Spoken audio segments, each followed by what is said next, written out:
Assalamualaikum warahmatullahi wabarakatuh. Alhamdulillahi rabbil alamin. Wassalatu wassalamu ala sayyidil mursalin wa ala alihi wa ashabihi ajma'in.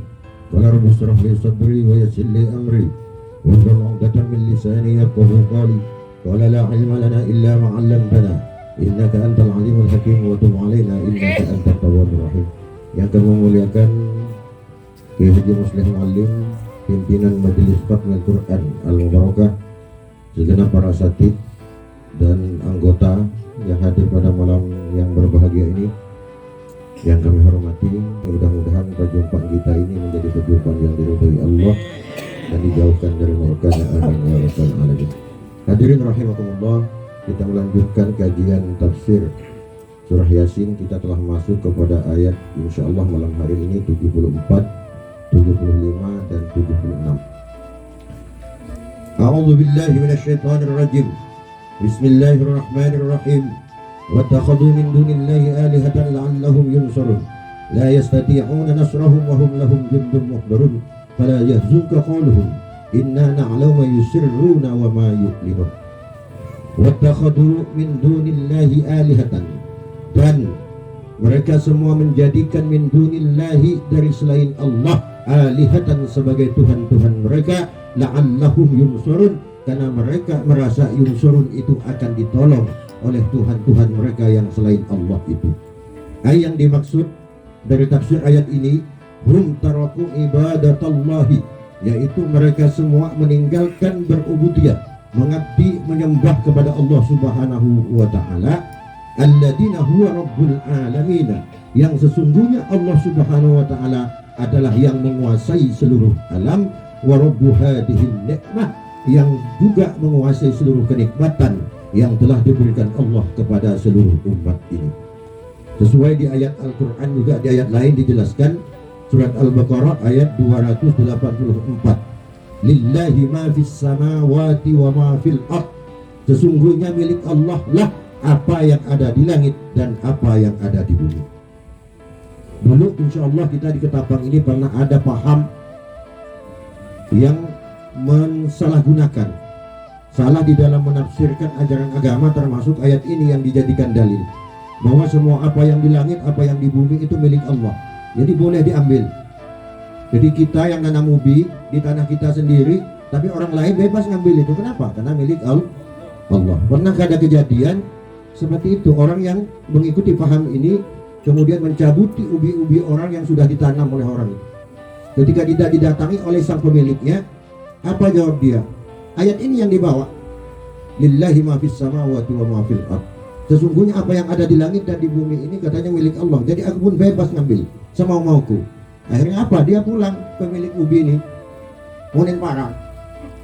Jadi dibawa ke dia, kenapa kamu bawa parang? Iya, kamu kan tadi bilangnya tanah dengan ubi ini milik Allah, kamu bebas juga ngambil. Ini parang juga parang Allah nih. Buruh. Aku kelek. Jadi artinya apa? Agama tidak hanya mengajarkan kita mengaji, tapi agama juga mengajarkan kita untuk mengkaji. Dikaji agama itu agar kita betul-betul paham ayat demi ayat apa yang dalam Al-Quran, baik di hadis, di kitab. Tidak bisa kita hanya dengan membaca begitu saja. Syarat untuk memahami hukum-hukum yang ada di dalam Al-Quran, yang ada di hadis, di kitab-kitab, itu semuanya itu ada syarat-syaratnya, Pak. Tidak serta-merta kemudian orang langsung paham, tidak. Contoh begini, may yuridillahu bihi khairan yufaqihu fiddin, barang siapa yang dikehendaki Allah terhadap satu kebaikan, maka dia akan dipahamkan terhadap agama. Itu maksudnya apa? Kalau dalam kitab Ihya Ulumuddin ini yang dimaksud, itu bukan yang sebut fikih ini. Fikih itu bukan ilmu kita sholat, bagaimana sholat yang benar, wudhu bukan seperti apa yang benar, bukan yang seperti itu. Yang dimaksud itu adalah apa? Ini ilmu tauhid kepada Allah Subhanahu wa ta'ala, ilmu kebatinan.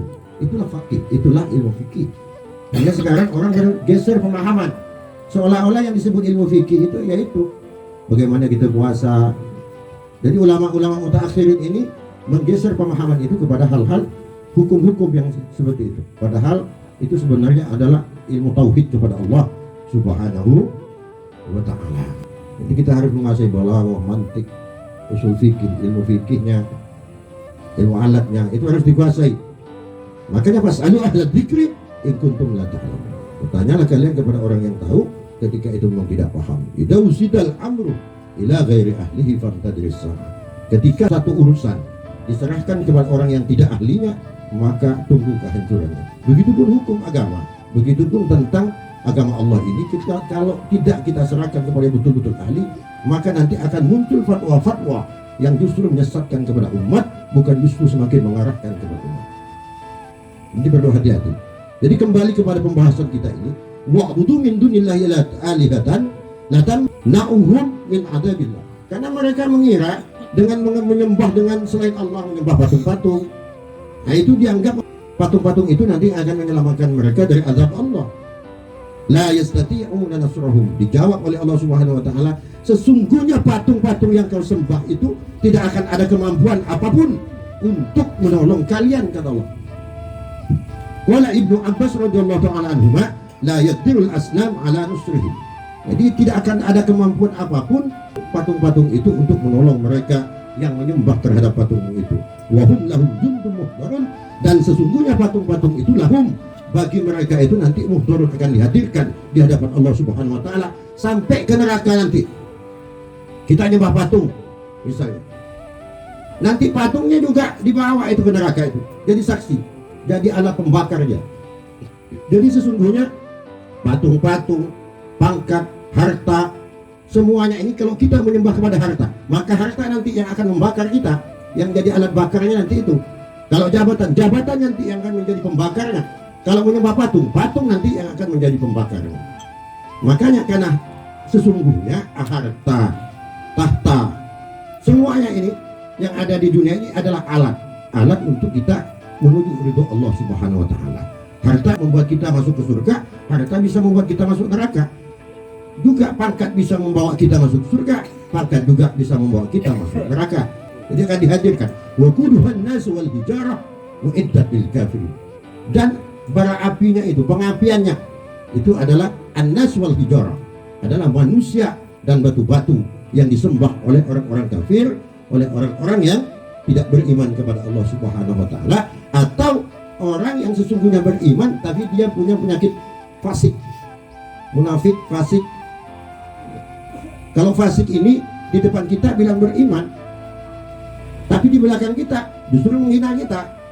Kalau di depan orang Islam dia ngaku Islam, tapi di belakang orang Islam justru Islam itu akan dihancurkan oleh dia dari belakang. Itu namanya orang fasik. Kalau orang munafik, orang yang tidak sesuai kata-katanya dengan hatinya, itu munafik. Jadi sama, orang fasik, orang munafik, orang kafir itu nanti di neraka akan digiring oleh Allah Subhanahu wa taala dengan apa yang dilakukan ketika di dunia. Ay al-kufarul asnam wa yuhdaruna bil ibadati indaha bid dunya. Yaitu orang kafir yang menyembah patung-patung ini. Wa yuhdaruna bil ibadati, dan nanti akan digiring, dihadirkan dengan apa yang disembah itu indaha, di sisinya fid dunya, ketika dia ada di dunia. Nah, di dunia apa yang dia jadikan Tuhan? Wa hiya la tasuku ilaihim khairan. Padahal sesungguhnya itu semua yang disebutkan tadi itu tidak akan bisa menggiring mereka, menyelamatkan mereka kepada kebaikan. Wala tastati'u lahum nasran, dan tidak bisa juga menolong agar mereka itu selamat dari azab Allah Subhanahu wa taala. Tidak, kata Allah.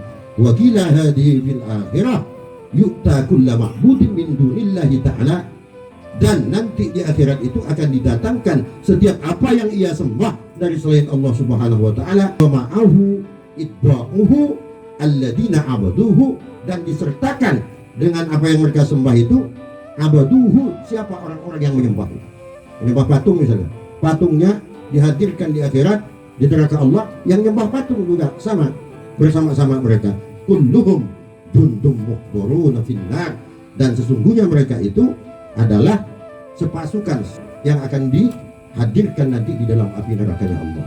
Fala yazunka qauluhum inna na'lamu ma yusirruna wa ma yu'linun. Jangan bersedih dirimu Muhammad, qauluhum, ucapan-ucapan orang-orang kafir itu. Kan orang kafir ini apa?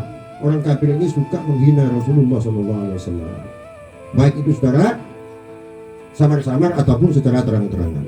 Inna na'lamu ma yusirruna wa ma yu'linun. Kata Allah, aku garansi kamu Muhammad. Jadi apa yang terdetak di dalam hati orang-orang kafir itu, baik itu yang nyata, yang rahasia, aku garansi semuanya. Jadi apa yang akan dilakukan orang kafir langsung dikasih tahu oleh Allah, diberitahu melalui malaikat Jibril. Contoh begini, ketika Rasulullah ini sholat subuh, jadi di luar masjid ini, di jalan yang biasa dilewati oleh Rasulullah ini, oleh Abu Jahal ini langsung digalikan lubang, dalam lubang. Jadi setelah Rasulullah ini keluar dari masjid, diintip dari jauh oleh Abu Jahal. Agar apa maksudnya? Ingin melihat apakah nanti Muhammad lewat itu, pasti dia masuk ke dalam lubang itu. Maksud Abu Jahal, kalau sudah masuk ke dalam lubang, Rasulullah akan langsung ditimbun, biar terpendam, terkubur hidup itu. Tapi karena Rasulullah itu punya ajudannya langsung malaikat Jibril, ketika tinggal satu langkah, dia melangkahkan kakinya masuk ke dalam lubang ini. Apa kata malaikat Jibril? Tahan Muhammad, di depanmu itu ada lubang, pamanmu Abu Jahal telah menggali lubang dalam, karena agar engkau terperosok ke dalamnya, nanti engkau akan ditimbun hidup itu. Tahan, kau menepi, jalan di pinggir lubang itu. Akhirnya batal Rasulullah untuk melangkah, berjalanlah di pinggirnya. Akhirnya selamat Rasulullah, terus jalan. Si Abu Jahal ini yang lagi ngintip di belakang, tidak sadar dia bahwa dia ini buat lubang tadi itu. Karena Rasulullah selamat, terus Rasulullah ini berjalan semakin jauh, dikejar oleh Abu Jahal. Muhammad, tunggu Muhammad, sambil dia berlari. Akhirnya apa? Dia yang masuk ke dalam lubang. Maka adalah istilah sampai sekarang ini dalam orang Arab itu, man hafara hufratan waqa'a fiha. Kalau di Indonesia kan, barang siapa yang menggali lubang, maka dia yang akan masuk ke dalam. Jadi Jepang kempang gali lubang untuk orang takut bentibi sebagai masuk ke dalam lubang. Termasuk juga bagaimana ketika Rasulullah itu akan dibunuh, sampai Rasulullah hijrah, ceritanya sembunyi di Gua Hira. Bagaimana Sayyidina Ali kemudian menggantikan posisi Rasulullah yang tidur biasa tempat tidurnya itu. Itulah sahabat Rasulullah, itulah santri sahabat Rasulullah. Akan temate senang Sayyidina Ali. Kalau kita kira-kira ke guru kita bisa enggak? Dong, ganti engkau dong, kau dikipatan Nabi orang malam. Ang kita itu lagi deh, ganti bikaki, obok temate di ibi. Tapi kalau Sayyidina Ali langsung menggantikan pada saat itu. Sumumbukun omyum fahum la yubsirun, yang dibaca Rasulullah. Ketika dia keluar, ini pasukan ini setiap kabilah udah nunggu di luar. Karena setiap kabilah ini memang sengaja mereka. Kenapa? Karena kalau Muhammad terbunuh, nanti keluarga Muhammad tidak akan mampu membalas, karena musuhnya semua kabilah yang ada di Arab. Maka mereka berbaris itu semuanya untuk membunuh Rasulullah pada malam itu. Itu yang dibaca oleh Rasulullah. Sumumbukun omyum fahum la yubsirun.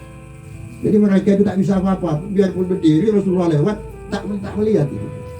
Itu kalau ulama itu kadang mengijazahkan itu.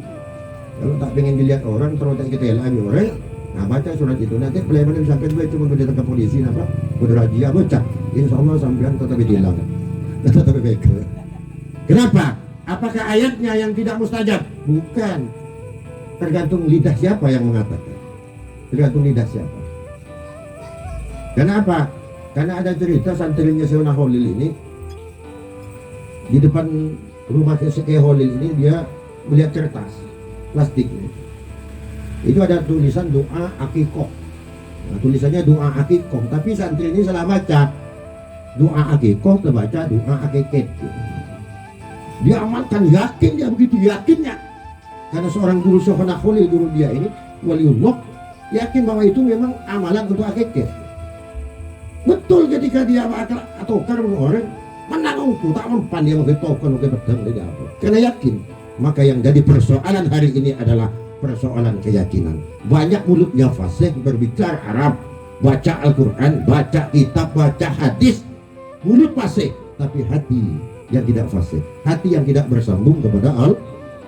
Kalau istilah Sayyidina Khalil As'ad itu apa? Sekarang ini kita banyak terputus dari sambungan. Banyak orang pintar, tapi banyak yang terputus dari sambungannya. Dari sambungan keguruannya putus, maka kemantinnya hilang. Ada kemantin apa? Nah itu, mudah-mudahan kita semua. Jadi kesimpulan dari pembahasan kita 3 ayat malam ini adalah bahwasanya orang kafir ini dengan orang yang beriman ini nanti akan terpisah ketika menghadap Allah Subhanahu wa taala. Di dunia kita bisa bersama dengan orang-orang yang tidak beriman, tapi nanti ketika di padang mahsyar sampai di pengadilan Allah, sampai di surga dan di neraka Allah, itu mereka nanti dipisah. Yang kafir masuk neraka dan yang beriman itu akan masuk surga Allah Subhanahu wa taala. Mudah-mudahan bermanfaat. ihdinas siratal mustaqim wa la minkum. Wassalamualaikum warahmatullahi wabarakatuh.